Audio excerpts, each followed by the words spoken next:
The Reverend Thomas Merton, an important Catholic mystic and spiritual thinker, was born in 1915 to a New Zealand father and an American mother.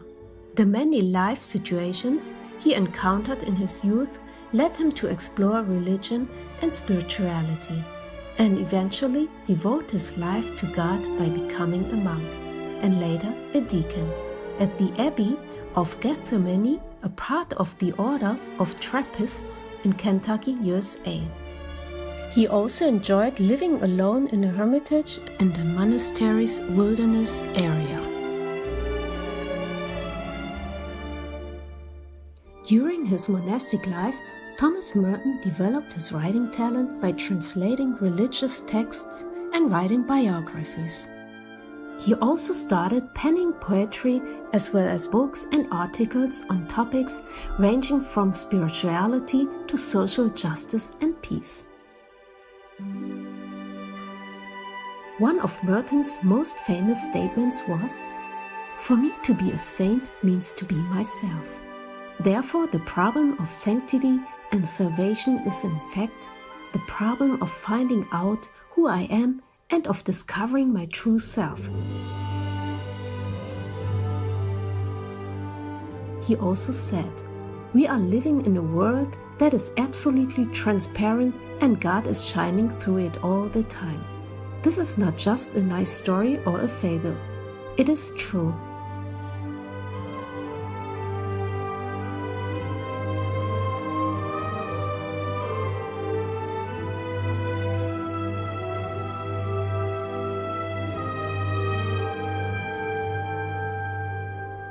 Believing in the equality of all religions, Thomas Merton became deeply interested in Eastern traditions such as Taoism in the last years of his life.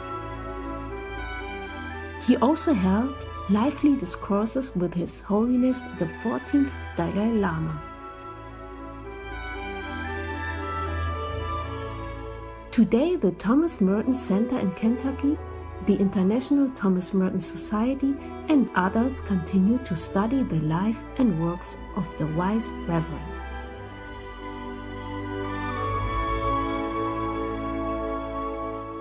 Today we read a selection from Thomas Merton's book, Thoughts on the East, presenting his views on the essence of Taoism. Taoism, also known as Taoism, is a Chinese philosophy originating from Lao Tzu's teachings in his classic spiritual text, Tao Te Ching. Thomas Merton on Taoism. The way of Tao is to begin with a simple good with which one is endowed by the very fact of existence.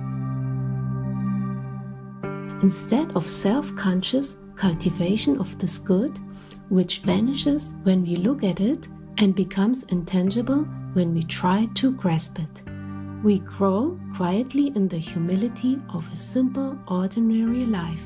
And this way is analogous, at least psychologically, to the Christian life of faith.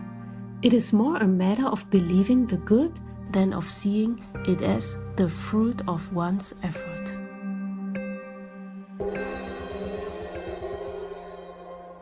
The secret of the way proposed by Zhuangzi is therefore not the accumulation of virtue and merit taught by Confucius, but Wu Wei, the non-doing or non-action, which is not intent upon results and is not concerned with consciously laid plans or deliberately organized endeavors.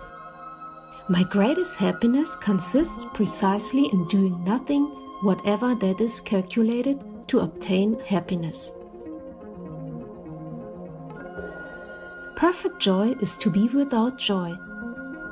If you ask what ought to be done and what ought not to be done on earth to produce happiness, I answer that these questions do not have a fixed and predetermined answer to suit every case.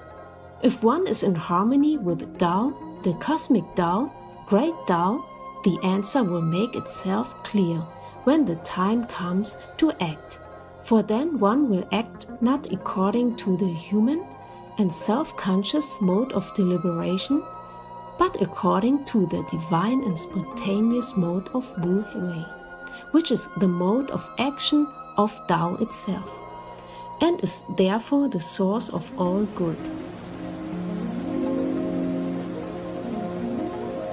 The true character of Wu Wei is not mere inactivity but perfect action, because it is act without activity. In other words, it is action not carried out independently of heaven and earth, and in conflict with the dynamism of the whole, but in perfect harmony with the whole. It is not mere passivity, but it is action that seems both effortless and spontaneous, because performed rightly, in perfect accordance with our nature and with our place in the scheme of things. It is completely free because there is in it no force and no violence. It is not conditioned or limited by our own individual needs and desires, or even by our own theories and ideas.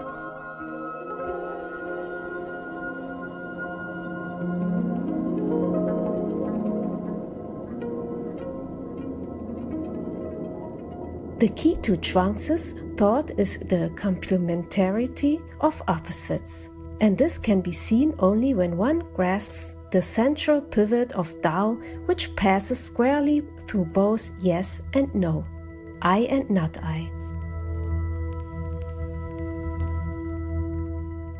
Life is a continual development.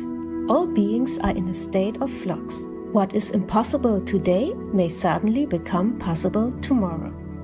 What is good and pleasant today may tomorrow become evil and odious. What seems right from one point of view may, when seen from a different aspect, manifest itself as completely wrong.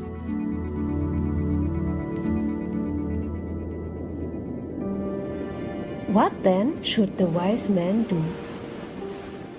Should he simply remain indifferent and treat right and wrong, good and bad, as if they were all the same? Chuang-Tzu would be the first to deny that they were the same, but in so doing, he would refuse to grasp one or the other and cling to it as to an absolute. When a limited and conditioned view of good is erected to the level of an absolute, it immediately becomes an evil, because it excludes certain complementary elements, which are required if it is to be fully good. To cling to one partial view, one limited and conditioned opinion, and to treat this as the ultimate answer to all questions is simply to obscure the Tao and make oneself obdurate in error.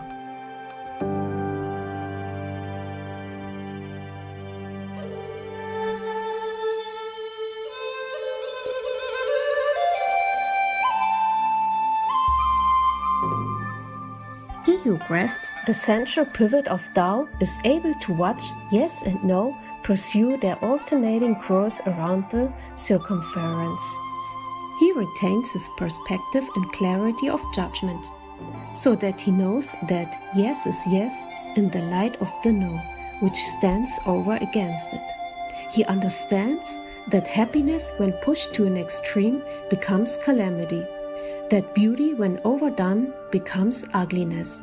Clouds become rain, and vapor ascends again to become clouds. To insist that the cloud should never turn to rain is to resist the dynamism of Tao.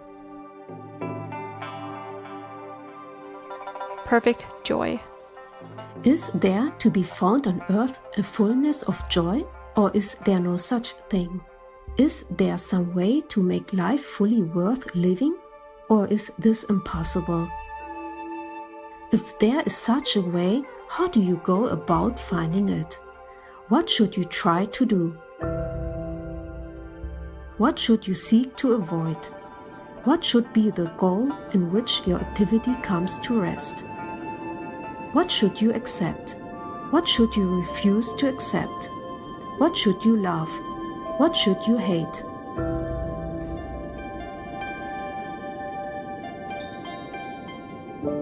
What the world values is money, reputation, long life, achievement.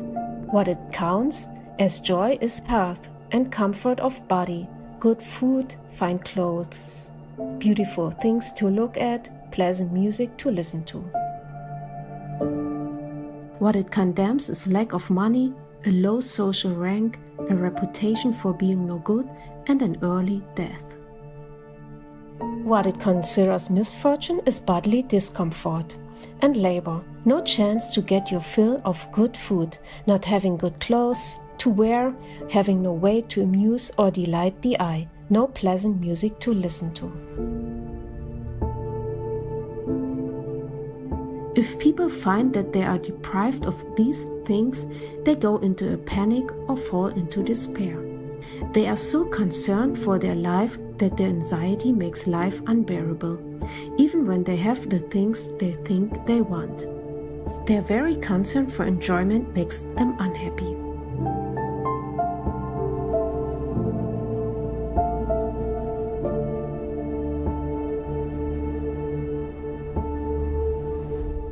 For more information about Thomas Merton, please visit merton.org. Cherished viewers, we thank you for your kind presence on today's Words of Wisdom.